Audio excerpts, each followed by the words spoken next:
La imagen que está viendo en este momento es una ilustración hecha por Nick Bogas en 1995. En ella se muestra a Christopher Server matando a Jeffrey Dahmer en la prisión en 1994. Posteriormente, cuando Server vio esta imagen, escribió a un amigo diciendo que de hecho era una representación muy precisa. El dibujo lleva el título de Jeffrey Dahmer se la come. A mí me resulta irónico saber la forma tan patética en que vivió y murió Jeffrey Dahmer y que podría parecer poco en comparación con lo que le hizo a sus víctimas. Para los familiares de ellos, esta era una justicia que se sentía necesaria, así que agradecieron que alguien lo hubiera matado aquel día, aunque a algunos les hubiera gustado que sufriera mucho más de lo que lo hizo, ya que incluso se cree que Dahmer era una persona que estaba deseando la muerte en esos momentos. Él realmente estaba buscando que alguien lo matara. Ya no tenía más motivos para seguir viviendo. Ya había logrado hacer las cosas que quería hacer y estaba bien con que su vida terminara. Por eso estaba teniendo aquellos comportamientos extraños donde provocaba a otros prisioneros. Esto es algo que el padre de Jeffrey Dahmer llegó a decir. En su libro señaló que creía que su hijo se suicidaría, ya que nadie podría vivir con las cosas que Jeffrey hizo. También déjeme decirle que si bien este libro es difícil de conseguir en línea, no es imposible. Pero yo lo entiendo si usted no está interesado en lo que el padre de alguien como Jeffrey Dahmer tiene que decir, aún más sabiendo que él intentó lucrar con esto. Y si bien sirve para abrir un debate para determinar si Jeffrey Dahmer estaba enfermo psicológicamente, o era un desquiciado, era malvado, o tenía algún problema neurológico que explicara su comportamiento, o incluso si alguna vez se llegó a arrepentir de alguno de sus crímenes, vamos a ser francos, y lo que a usted le interesa es conocer los detalles más explícitos de los crímenes que cometió. Aún así, podemos declarar con total seguridad que Jeffrey Dahmer es uno de los psicópatas más terribles que ha visto la humanidad. No comete el error de que porque vio la serie y le gustó la actuación de Evan Peters, cree que conoce o entiende a este personaje. Esta es solo una versión más, creada para que usted pueda sentir empatía o repulsión dependiendo su forma de ver la vida.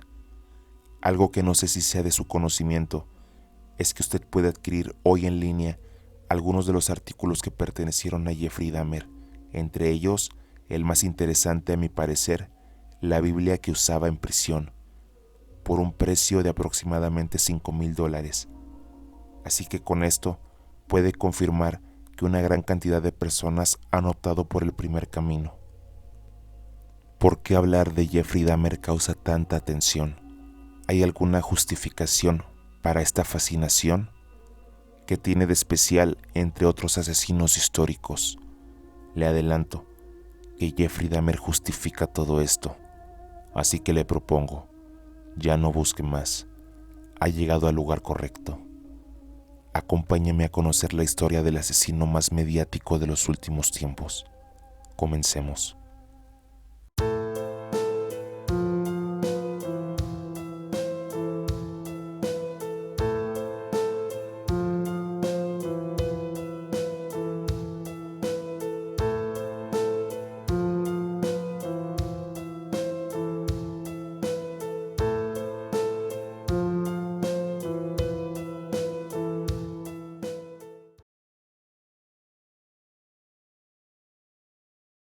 No se sienta mal al sentir curiosidad por querer saber de este personaje, ya que incluso especialistas a lo largo del caso se han visto fascinados por entender su perfil psicológico. Se han escrito miles de artículos, se han hecho documentales, series, historietas, libros e incluso artículos científicos en importantes revistas de psicología y psiquiatría. Así que vale la pena recordar los puntos más importantes de la infancia de Jeffrey Dahmer. Jeffrey nació el mayo 21 de 1960 en un hospital evangélico en Milwaukee.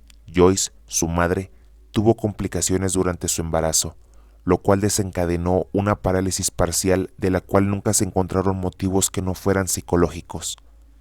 Esto llevó a la posibilidad de que enfrentara un aborto si no lograba salir de este estado de tensión, a lo que por algún motivo desconocido para Lionel, el padre de Jeffrey, los doctores le inyectaron fuertes sedantes que en algunos casos incluía administrar morfina directamente, ya que era la única forma en que podían evitar la muerte del feto. El principal motivo que expone Lionel para explicar los crímenes que cometió su hijo es la narcodependencia que tenía Joyce, ya que llegaba a tomar más de 10 pastillas al día en algunas ocasiones, y jamás mostró interés alguno en la salud de Jeffrey. Y dudo que usted tampoco crea que dar morfina a una mujer embarazada sea una buena idea. Aún así, muchos creen que aunque esto tuvo un gran impacto a nivel cerebral para su hijo, nada podía predecir las cosas que llegaría a hacer. Como dato, sepa que Joyce en la vida real ya falleció hace algunos años, y Lionel, junto a su otro hijo, viven en completo anonimato con paradero totalmente desconocido.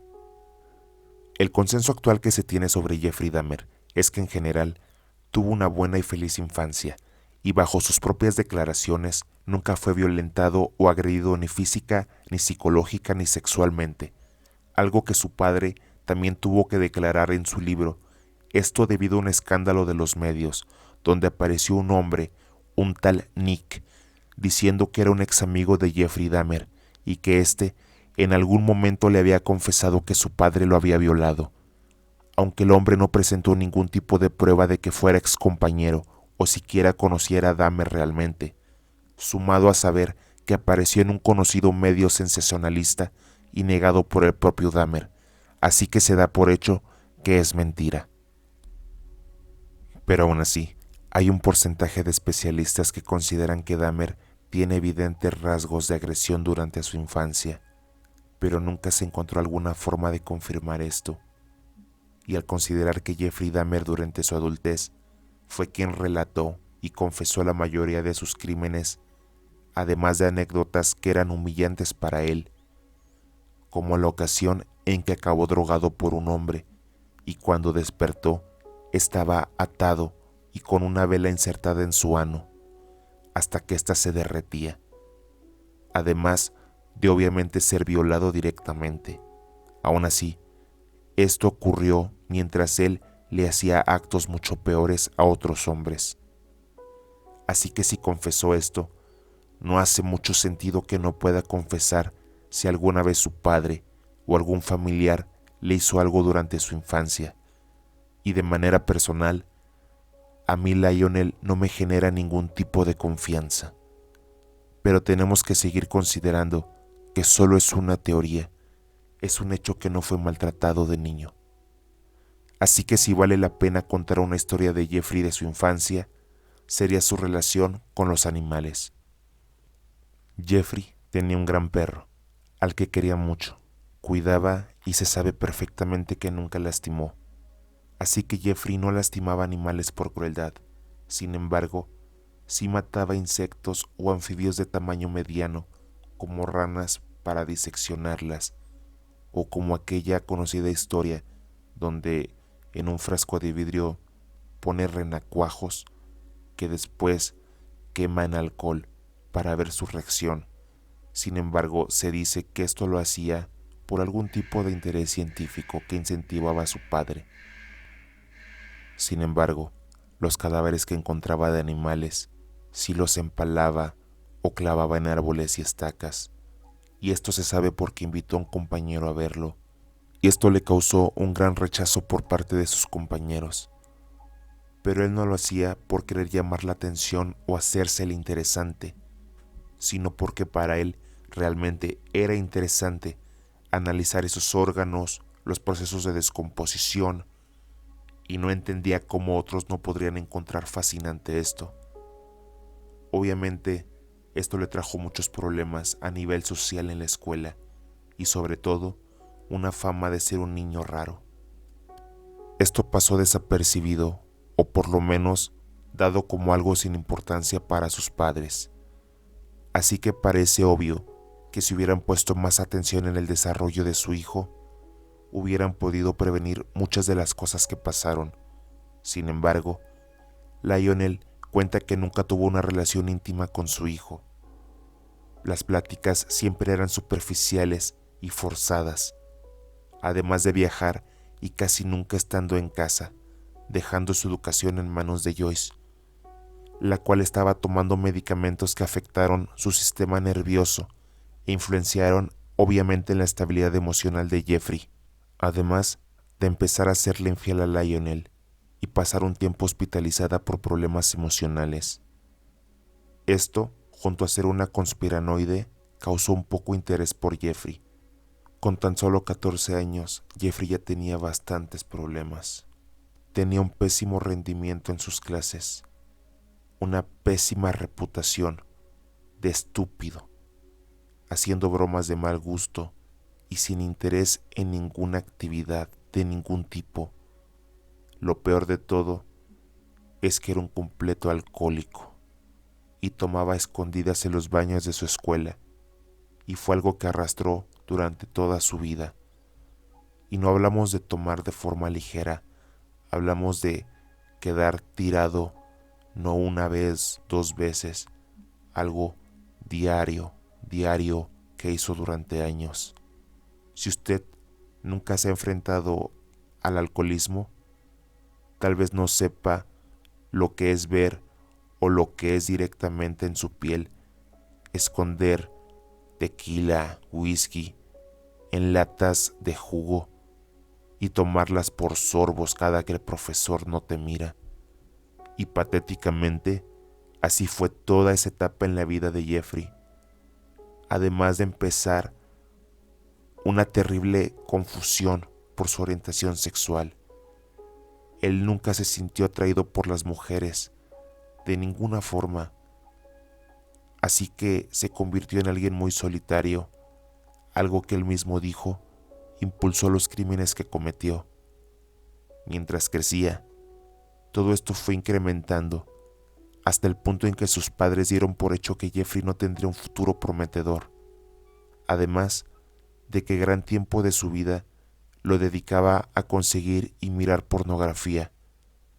Así que muchos consideran que llevaba una vida miserable, sin ningún tipo de sentido o beneficio para nadie.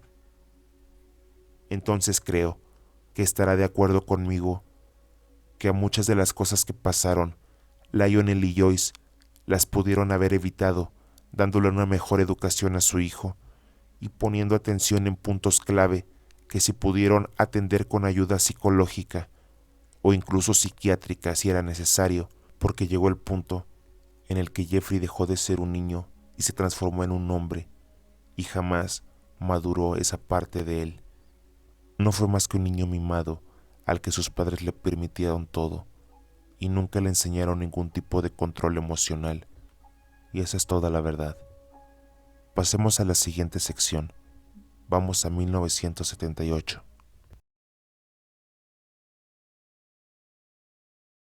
Y es en junio de 1978 en donde las cosas se empiezan a poner interesantes. Jeffrey se graduó de la preparatoria con el mínimo requerido. En este punto él estaba viviendo prácticamente solo en casa. Sus padres estaban pasando por un divorcio difícil, así que ninguno vivía ahí. Al Jeffrey ya ser mayor de edad, ninguno tuvo la responsabilidad de hacerse cargo completamente de él. Durante este tiempo, Jeffrey no tuvo ningún tipo de soporte emocional de ellos. 2 semanas después, Dahmer conducía camino a su casa cuando se detuvo ante un joven que le hacía autostop. Este se identificó como Steven Hicks e indicó que iba camino a un concierto. Jeffrey accedió a llevarlo, pero antes pasaron a su casa a tomar unas cervezas. Cuando Jeffrey intentó insinuarse, Steven se negó para después irse. Dahmer cobardemente lo golpeó con una barra para pesas, fracturando su cráneo. Después lo estranguló hasta matarlo. Conservó su cuerpo por casi 2 semanas pudriéndose en el sótano de su casa. Después deshizo los tejidos con ácido sulfúrico y pulverizó los huesos con un mazo. Los restos de Steven Hicks nunca fueron encontrados, a pesar de que fueron dispersados en el patio trasero de la casa de Jeffrey. Sin mayores aspiraciones para después de la preparatoria, su padre sugirió la escuela vocacional para aprender un oficio, ya que según él, Jeffrey tenía aptitudes como jardinero. Sin embargo, al final decidió forzar la entrada de Jeffrey en la Universidad Estatal de Ohio, donde solo estuvo un semestre tras ser expulsado por no asistir a clases. Respecto a esto, sorprendentemente se sabe que Jeffrey tenía como excusa el deber mantener su empleo y el horario de este realmente le impedía lograrlo. Incluso Lionel se sorprendió al saber que Jeffrey no le estaba mintiendo en el por qué no asistía a clases. Aún así, el poco interés y su alcoholismo ocasionó su expulsión definitiva de la universidad. Ese mismo año, Lionel se volvió a casar. Y sumado a la frustración de no poder controlar la actitud de su hijo, lo obligó a enlistarse en el ejército, donde tampoco tuvo mucha suerte. Lo entrenaron como médico asistente y fue enviado a Alemania. Sin embargo, no fue sostenible su alcoholismo, que junto a reportes de actitudes extrañas hacia sus otros compañeros, causaron su baja definitiva en 1981. Existe una entrevista de un presunto excompañero militar que fue agredido sexualmente por Jeffrey Dahmer en esta época. Jeffrey, al sentirse completamente avergonzado por su fracaso, se fue a la playa de Florida sin dinero durante algunos meses, sobreviviendo como podía. Sin embargo, no soportó esta situación y llamó desesperado a la nueva esposa de Lionel para pedirle dinero. Ella se negó totalmente. Sin embargo, le ofreció un boleto de regreso a Ohio, el cual Jeffrey aceptó desesperado. Sin embargo, no fue aceptado de regreso en su casa y fue obligado a vivir con su abuela, que al parecer era la única persona que aguantaba. Entonces, en el 82, Jeffrey estaba viviendo con ella. Ella lo mantenía, ya que él no trabajaba. Y en este punto, de hecho, Jeffrey ya había tenido 2 arrestos por conducta inapropiada por estar alcoholizado. Durante los siguientes 4 años, vivió como un parásito de su abuela, y no parecía tener ningún interés en cambiar su vida, simplemente algo patético. Y en septiembre de 1986, fue detenido nuevamente por orinar frente a un grupo de niños, aunque los niños aseguraron que él realmente se estaba masturbando viéndolos fijamente a ellos. Sin embargo, este arresto no llegó a nada más, y fue en esta época que Jeffrey empezó a frecuentar bares gay y casas de baño. Era un cliente recurrente hasta que fue vetado y puesto en la lista negra por drogar a varios hombres, hasta el punto en el que uno tuvo que ser hospitalizado por varias semanas. Aún así, no se presentaron cargos contra él de ningún tipo. Un año después, en 1987, Jeffrey conoce a su segunda víctima, el segundo Steven, Tuomi, de 24 años de edad. Era un joven con aspiraciones artísticas, un gran bailarín y muy querido por todos sus conocidos. Él acompañó a Jeffrey de regreso a su hotel después de bailar juntos en un bar. Ambos se drogaron y al despertar, al siguiente día en la mañana, Jeffrey vio el cadáver de Tuomi a su lado, con el pecho completamente hundido a golpes y la cara inflamada, totalmente muerto. Jeffrey dejó el cadáver ahí y fue a comprar una gran maleta donde metió el cuerpo doblado de Steven. Jeffrey dice no recordar cómo lo mató, aunque sabe perfectamente que él es el culpable. Sin embargo, nunca dio detalles específicos de dónde depositó el cuerpo de Tuomi, por lo cual sus restos nunca fueron encontrados. Por favor, note que han pasado aproximadamente 10 años entre el primer asesinato de Jeffrey Dahmer, de Steven Hicks, y el segundo, de Steven Tuomi, lo cual marca el despertar del instinto más salvaje y psicópata de Jeffrey, en el que ya no dejaría de matar de manera debatiblemente impulsiva. Algo interesante de la tercera víctima es que se tiene casi en el olvido mediático, ya que, como usted sabrá, el caso de la víctima más famoso de Dahmer es Connerak Sintasonfon, entre otras cosas, famoso por la edad que tenía al ser asesinado, tan solo con 14 años. Sin embargo, la gente parece olvidar que James Doxtator también tenía 14 años, lo cual establece a Dahmer como uno de los asesinos psicópatas y además pedófilos más peligrosos que existieron también. A Doxtator lo conoció fuera de un club, donde le ofreció dinero para posar desnudo, así que lo llevó a casa de su abuela. Dahmer tuvo sexo con él y lo drogó para que no se fuera. Después lo estranguló hasta matarlo. Dahmer disolvió los tejidos y trituró los huesos de Doxtator. Tan solo 2 meses después, Dahmer conocería a su cuarta víctima, de ascendencia mexicana y 25 años, Richard Guerrero, el cual ejecutó con el mismo modus operandi que a James Doxtator. Se cuenta que después del reporte de desaparición de Richard, la policía nunca lo tomó con seriedad al ser de origen hispano, lo cual podría marcar el inicio de esta carrera racista en esta época en el caso de Jeffrey Dahmer, por lo cual su padre contrató a un investigador privado por una gran suma de dinero, en el que se fueron prácticamente todos sus ahorros y quedó en la ruina, y aún así el investigador los defraudó y terminaron en graves problemas económicos. El padre de Richard llamaba a Jeffrey como The Devil, The Pure Devil, traducido como Diablo, el puro diablo. En este punto hay un quiebre en la historia.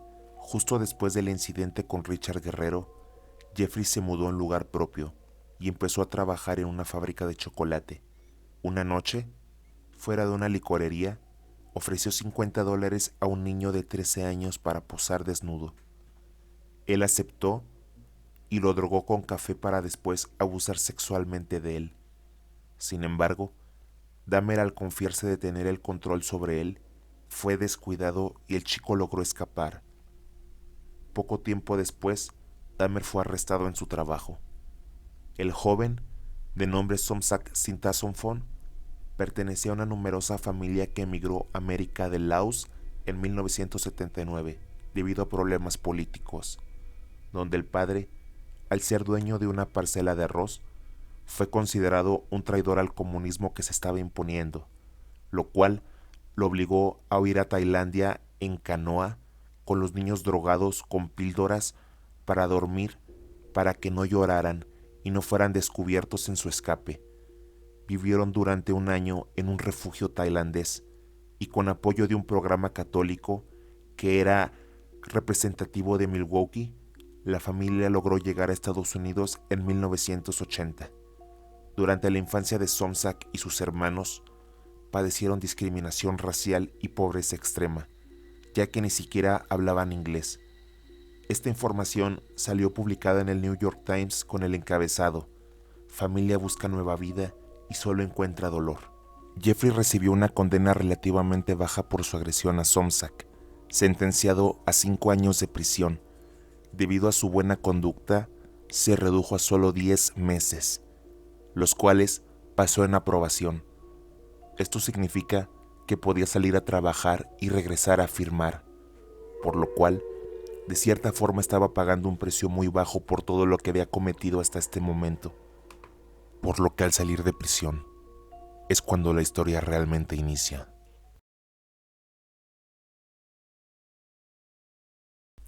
Al final de febrero de 1990, Jeffrey fue liberado de la penitenciaría del estado de Milwaukee, cumpliendo solo 10 meses y quedando completamente libre.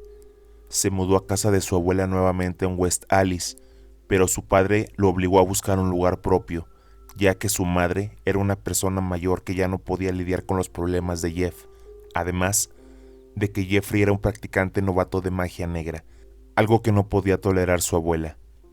Sin embargo, durante esta corta estancia, durante una noche de fiesta, Jeffrey conoció a un hombre bisexual de 24 años, llamado Anthony Sears, su quinta víctima.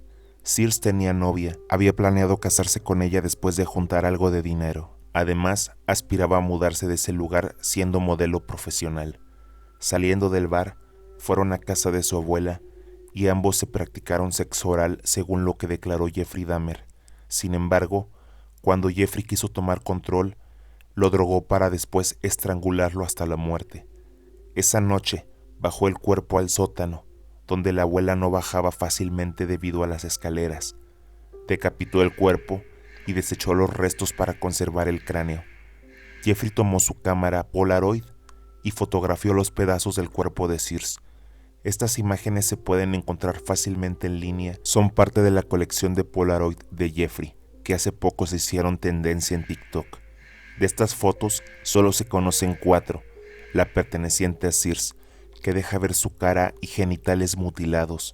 Jeffrey encontró un nuevo hogar en los apartamentos Oxford en el número 213. Durante el Día de Gracias de ese año, Lionel visitó a Jeff junto a Shari, su nueva esposa, y todo parecía ir muy bien para Jeffrey.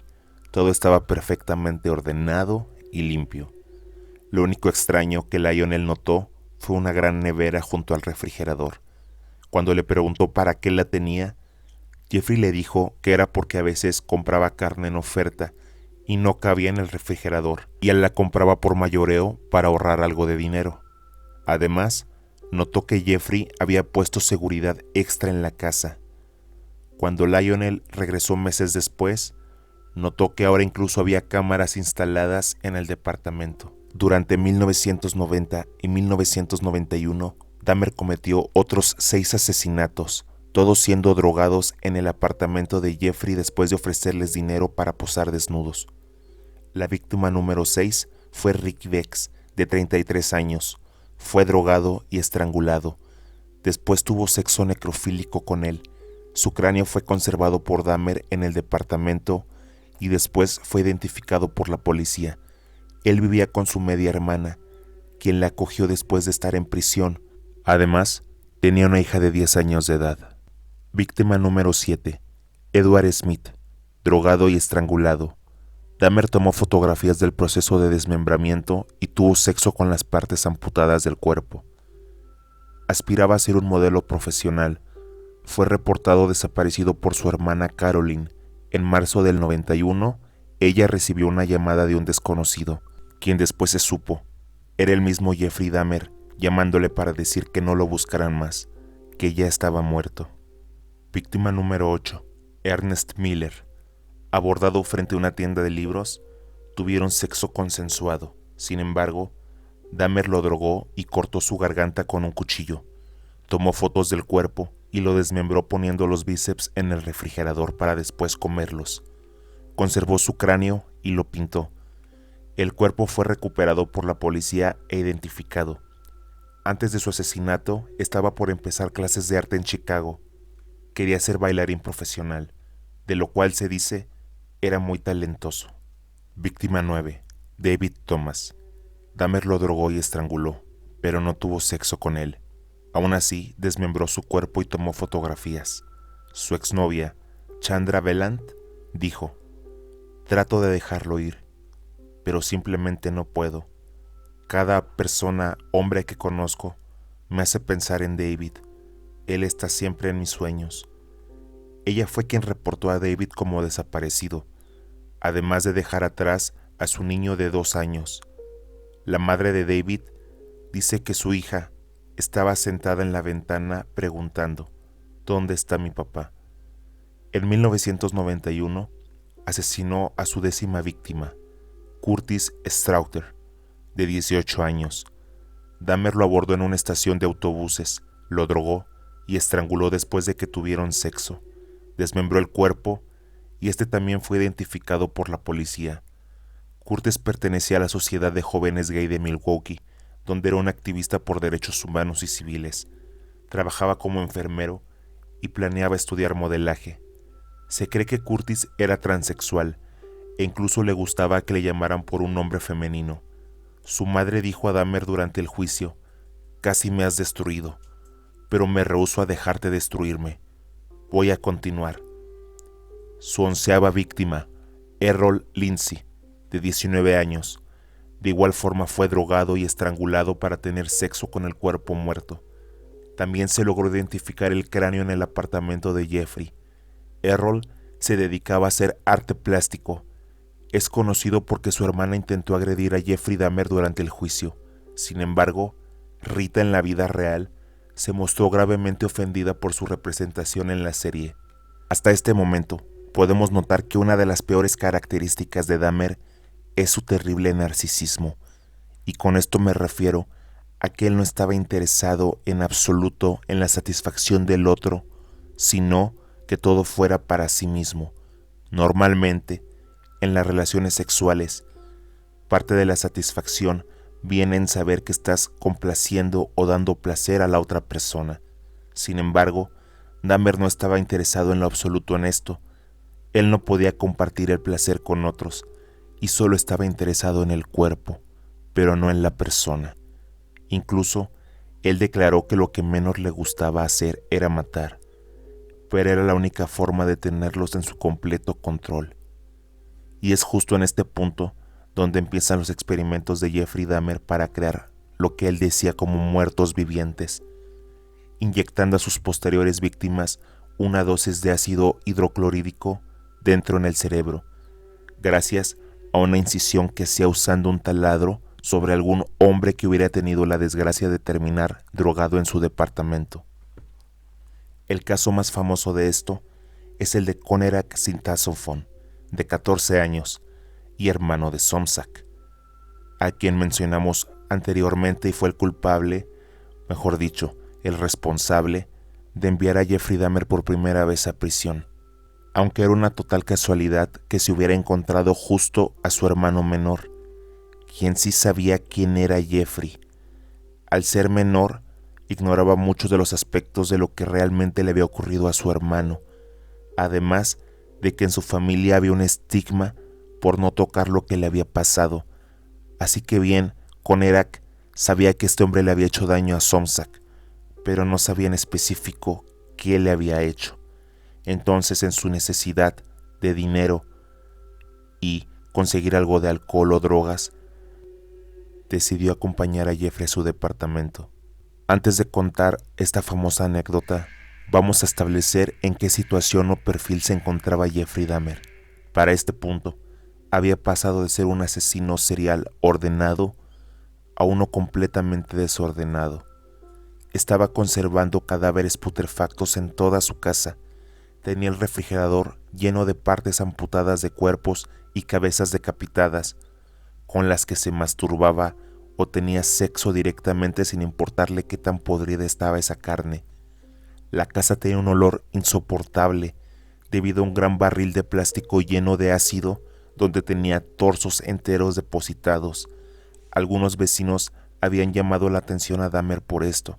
Sin embargo, para este momento, él sentía que su suerte no podía terminar, algo en lo que él no se equivocaba.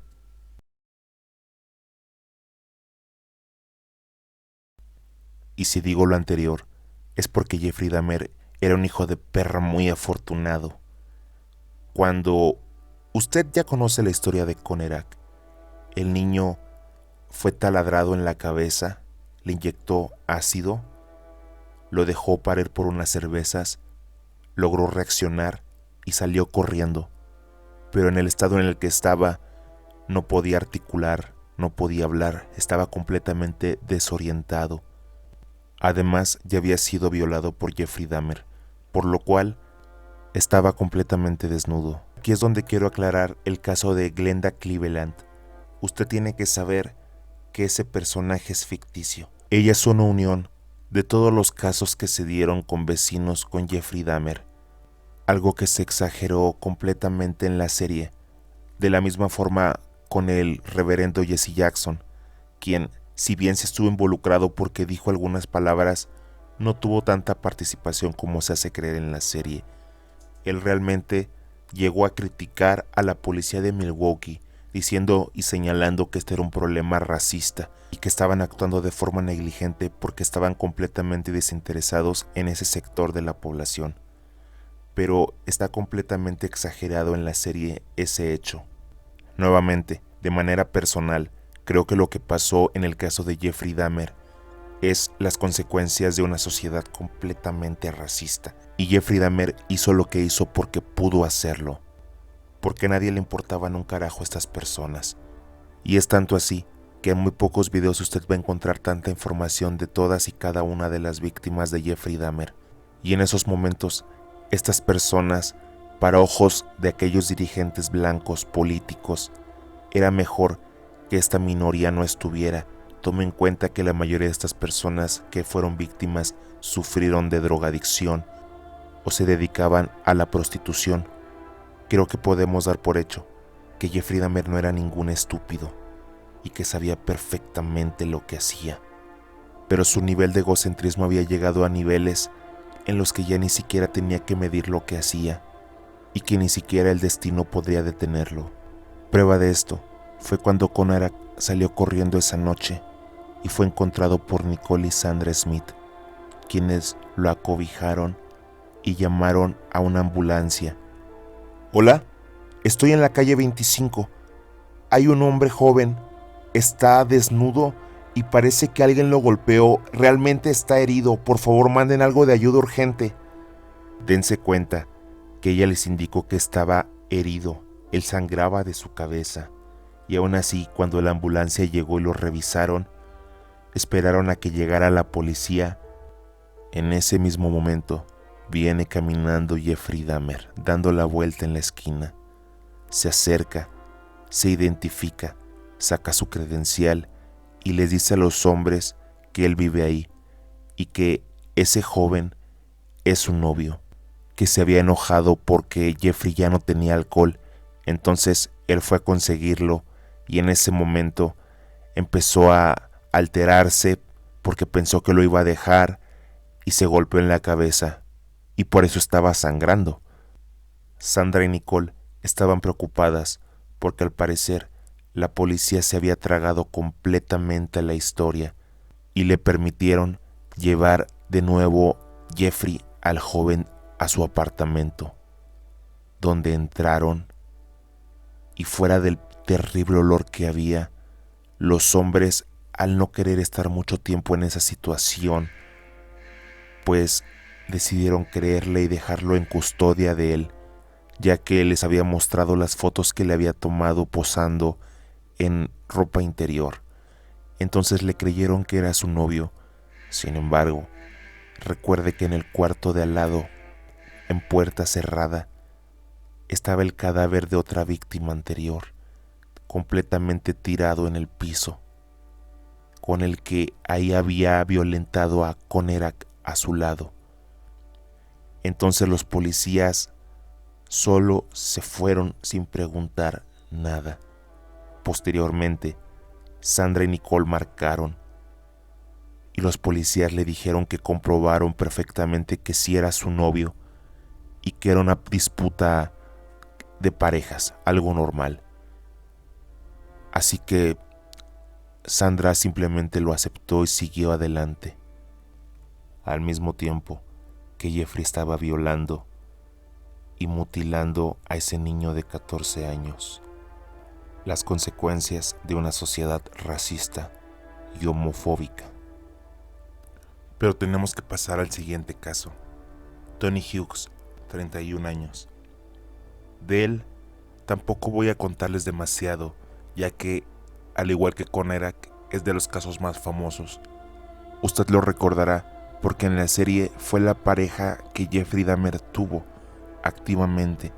Sin embargo, sepa usted que eso no está del todo confirmado, si bien se sabe que se conocieron durante 2 años porque varios amigos de Tony Hughes aseguraron haberlo visto con Jeffrey Dahmer durante ese tiempo. Al igual que las otras víctimas, Tony fue a casa de Jeffrey para modelar a cambio de recibir algo de dinero. Jeffrey lo drogó y asesinó, pero no tuvo sexo con él, ya que se cree le tenía cierto tipo de cariño por ser su amigo. Sin embargo, deseaba su cuerpo, así que olvide la idea que en la serie le presentan de que se sintió mal por lo que hizo, porque claro que no es así. Jeffrey Dahmer, tiene que entender, era un psicópata en todo el sentido de la palabra. Él no podía sentir remordimiento o empatía por las víctimas o por el sufrimiento que ocasionaba. Un mes después, solo un mes después, asesinó a Matt Turner, de 20 años. Lo conoció en un tipo de reunión de orgullo gay y fácilmente aceptó posar desnudo por dinero. Nuevamente, lo drogó y estranguló. Después de cortar las partes del cuerpo, puso la cabeza en el refrigerador y su torso en el barril de ácido junto a lo demás que tenía. Sin embargo, lo triste de Matt Turner es que es de las víctimas que menos se tiene constancia de lo que, si acaso, los familiares llegaron a decir.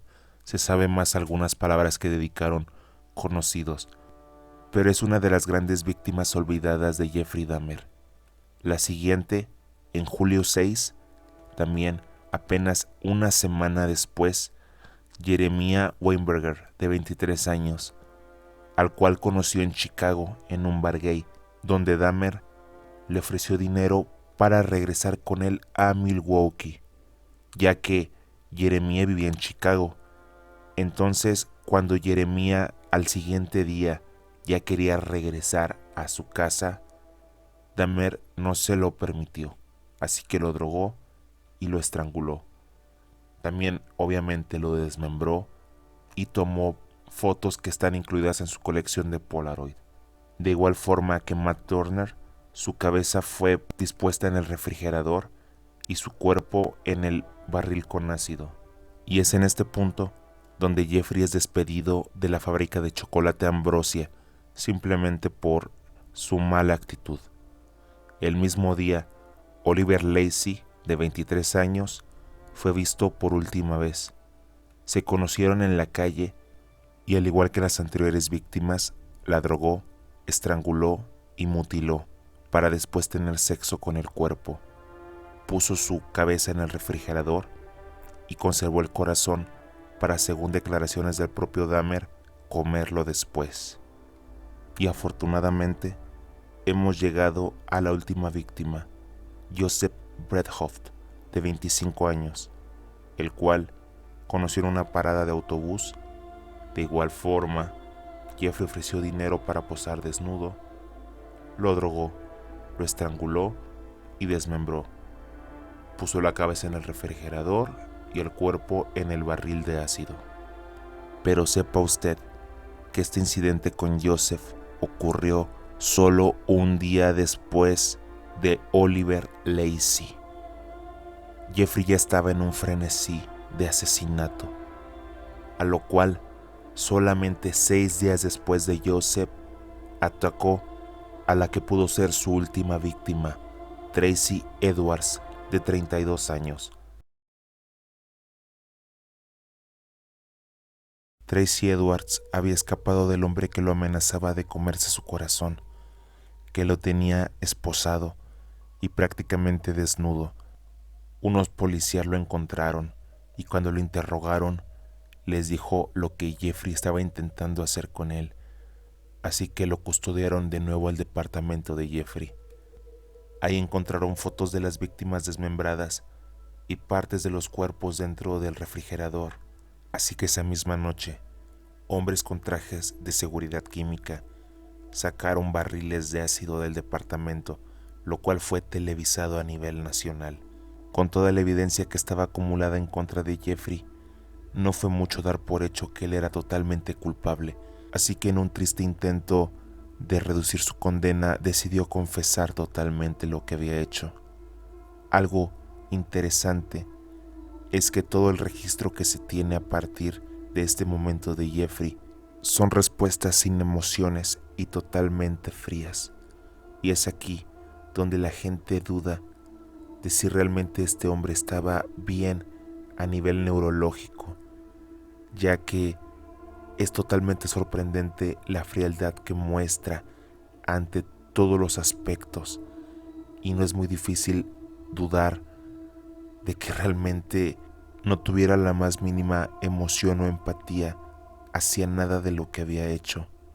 En todo momento durante su juicio, él parecía totalmente distante o desinteresado. Algo interesante que se rescató del caso de Tracy Edwards fue que él dijo que no fue al departamento de Jeffrey porque le hubiera ofrecido dinero. Sin embargo, se cree que esto lo dijo para no ensuciar su propia imagen, o que Jeffrey Dahmer inventaba su modus operandi para atraer víctimas, ya que diciendo que estas personas se estaban prostituyendo era una forma en reducir su juicio a vista pública, dando por hecho que eran malas personas. Sin embargo, lo que dicen los familiares es muy distinto a lo que probablemente realmente estaban siendo. En el caso de, por ejemplo, Conerak o Jim Doxtator, es muy difícil creer que explícitamente fueran prostitutas afuera de tiendas. aunque no es algo imposible, que todas las víctimas fueran de esta forma y que ningún familiar lo detectara también es algo extraño. Yo creo que no lo eran y que Jeffrey Dahmer inventó muchas de las cosas que pasaron para simplemente limpiar un poco el nombre de tal vez su familia, ya que fue algo que incluso Lionel intentó hacer, el escribir un libro, porque usted daría por hecho que al ver a una persona como Jeffrey Dahmer con esa actitud de muerto en vida, pensaría que alguien lo lastimó de joven tal vez. Son secretos oscuros de la familia Dahmer. Además, claro que dijo o intentó atribuir muchas de las cosas que hizo a que era un alcohólico completamente fuera de control. Sin embargo, ya entrando en 1992, en enero 14, ¿cuál fue el veredicto? Dahmer, completamente culpable de 15 asesinatos de 17 que él había dicho haber cometido, 15 que fueron demostrados, 2 cuerpos de los cuales jamás aparecieron, los cuales ya vimos listados en las secciones anteriores. Entonces, solamente por la muerte de Stephen Hicks, su primera víctima, recibió cadena perpetua. En total, 900 años, aunque él y muchas personas estaban pidiendo pena de muerte. Con una mayoría de votos de 10 contra 2, el jurado encontró a Dahmer que estaba completamente sano mentalmente en cada asesinato. ¿Usted de qué lado está? Después, entre testimonios de defensa en los que tuvieron que llevar especialistas para tratar de defender el hecho de que no era posible que una persona que hubiera hecho lo que Dahmer hacía estuviera sana mentalmente, fue cuando se descubrieron las cosas que hoy son más recordadas de él. Por ejemplo, que era un caníbal. Y enlistando, era un psicópata, era un pedófilo, era un asesino, era un necrófilo, entre muchas otras cosas. Entonces el juicio dependía realmente en su mayoría, de la opinión pública. Y sepa usted que en su momento, al igual que ahora, mucha gente creía que no podía ser juzgado como alguien sano. Aún así, la presión que había de la comunidad en ese momento, revueltas públicas sobre todo, obligaron a la mayoría darle razón a que Jeffrey Dahmer no tenía ninguna razón para no ser juzgado por todas las atrocidades que había hecho. Las familias celebraron, aunque pedían y reclamaban en sus corazones tortura y muerte para Jeffrey Dahmer. Se tuvieron que conformar en cierta forma. Después de que las familias se presentaron a dar sus testimonios por las víctimas, Dahmer se expresó arrepentido por el dolor que le había causado. Y es donde lee aquella famosa carta. Ahora, hay una teoría de que esa carta fue escrita por su abogado, ya que Jeffrey no sentía absolutamente nada por ninguna de esas personas. Teoría que yo comparto. Estoy completamente seguro que Jeffrey Dahmer no se arrepintió de absolutamente nada y no estaba siquiera interesado en lo que estaba pasando. Y para este momento, Jeffrey Dahmer ya era toda una celebridad. Ya recibía cartas de fanáticos o directamente dinero, en los que solo pedían un autógrafo, algún pequeño dibujo. Y de esta forma Jeffrey recibía mucho dinero. Se dice que durante su tiempo en prisión llegó a recibir entre 20,000 a 30,000 dólares. Entonces, mucha gente estaba completamente vuelta loca por él en ese momento.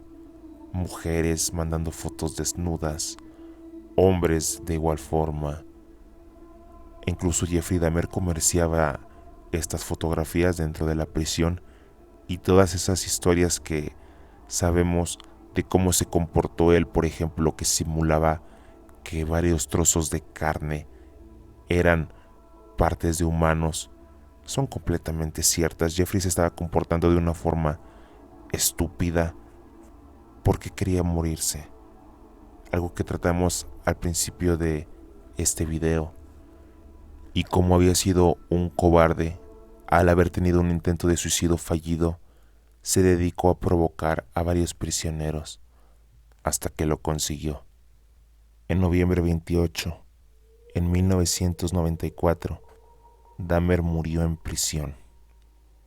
Me da mucha curiosidad. Son solamente 11 días después de que yo nací. Pero bueno, divago. Ahora, Jeffrey Dahmer fue asesinado por Christopher Scarver. Lo golpeó con una barra de pesas, muy irónico porque es la misma forma en la que Jeffrey asesinó a su primera víctima. Scarver era un psicótico que necesitaba medicación y que en un arranque de ira propiciado porque Jeffrey y su compañero de limpieza se habían comportado de manera racista, los asesinó a ambos a golpes, con la excusa de que aquel hombre, el compañero de Jeffrey, había asesinado a su esposa a golpes, desfigurándole la cara. A Jeffrey lo interrogó por lo que había hecho. Sin embargo, sepa usted que Scarver no era nadie que pudiera juzgar, ya que también había hecho cosas terribles, y él se escudaba en que lo que hacía era por mandato divino, una excusa pobre para justificar a otro asesino. De igual forma, sepa usted que algunas otras víctimas de Jeffrey Dahmer que sobrevivieron no acabaron en muy buenas condiciones. Sepa usted que algunas otras víctimas, como Tracy Edwards, no acabaron muy bien en su vida. Entonces esto ha servido para que muchas personas vean a Jeffrey Dahmer como alguien que solo mataba personas que se lo merecían o que en su vida estaban causando un daño, un tipo de antihéroe, lo cual es algo completamente estúpido, muy, muy estúpido. Y es justo aquí donde nuestra historia comenzó, después de que Jeffrey Dahmer muere. La historia como tal ha llegado a su fin, pero ¿qué tal si platicamos un poco más sobre esto? Empecemos con el bautismo que tuvo Jeffrey Dahmer en prisión, lo cual para mí es uno de los actos más detestables que pudo realizar este personaje. Y no porque yo crea, sino todo lo contrario, porque yo creía que Jeffrey Dahmer era tal vez un poco más inteligente que esto, pero al final cayó ante la sugestión, ante el miedo de lo que le pudiera pasar por ir al infierno, ya que en parte de su vida él sí fue creyente. Sin embargo, él optó por el satanismo, y aunque es algo que se sabe, él decía solo era un pasatiempo y que fue algo que el padre le creyó, no es del todo cierto. Se cree también que Jeffrey Dahmer solo decía eso para no aumentar su mal juicio a opinión pública, pero algunos creen que sí practicaba la magia negra como tal, y ese ritual que quería hacer, si nos ponemos en un contexto de usted ya tiene los cadáveres, solo falta acomodarlos un poco, él ya estaba en ese punto. Y usted sabe que a mí me encantan estos temas. Para mí Jeffrey Dahmer no es muy diferente a lo que fueron grandes brujas o personajes como Gilles de Rais. Son sencillamente históricos y sí cambiaron la forma en la que la sociedad incluso se comporta. Y Jeffrey Dahmer sí cambió a gran parte de cómo vemos la sociedad a los asesinos seriales hoy en día. Fuera de tal vez Jack el Destripador o Gwen Gacy, no hay ningún otro asesino que tenga tanta repercusión mediática como la que tuvo Jeffrey Dahmer al punto en el que se cambiaron leyes para proteger a personas en estas condiciones que quedaban tan dispuestas para que cualquier persona que estuviera dispuesta con la maldad pudiera hacer este daño y lo repitiera. Entonces sí marcamos un antes y después, hasta incluso en cómo se populariza un personaje de estas características, recordando un poco al payaso Pogo, John Wayne Gacy. Sepa que hay una entrevista muy interesante que se le hizo a Jeffrey Dahmer al mismo tiempo que se le hizo a John Wayne Gacy. Esta fue llevado por un experfilista del FBI, según recuerdo. Déjeme contarle un poco, porque este libro sí es muy interesante y es el mejor intento que hay para tratar de determinar o perfilar a personas como este tipo, para después identificar a otros potenciales asesinos que han existido en la historia. Lo interesante de este libro es que tenemos la entrevista que le hizo este perfilista a John Wayne Gacy. Si usted se atreve a leerla, es muy incluso gracioso darse cuenta que John Wayne Gacy trata de imponer su inocencia en todo momento, a pesar de que en ese momento ya se tenía total seguridad de su culpabilidad. John Wayne Gacy, recuerde lo que dijo al final cuando lo sentenciaron a muerte. Justo antes de esto, están matando a un inocente. Pero bueno, ese es otro tema. Pero John Wayne Gacy habla y habla y habla. Habla mucho más de lo que Robert Ressler le pregunta, lo cual parece incluso normal, porque cuando lo comparamos con la entrevista que le hace a Jeffrey Dahmer, existe un contraste que es completamente pavoroso. A cada pregunta que se le hace a Jeffrey Dahmer, este contesta con pocas y frías palabras, en su mayoría, sí, no, o contando absolutamente los detalles sin mostrar ninguna sola expresión. Y es aquí cuando nos damos cuenta las diferencias entre un asesino a otro. Y sepa usted que el mismo Ressler dijo, y cito, en mi opinión, ni Dahmer ni Scarver tendrían que haber sido encarcelados, sino recluidos de por vida en una institución psiquiátrica. Ahora, sepa usted que este perfilista profesional consideraba que Jeffrey Dahmer sí estaba loco y que la sociedad actuó de forma en la que se pedía el mayor castigo para compensar lo que le había hecho a las víctimas de esa minoría. Pero como dice Ressler, es solo su opinión.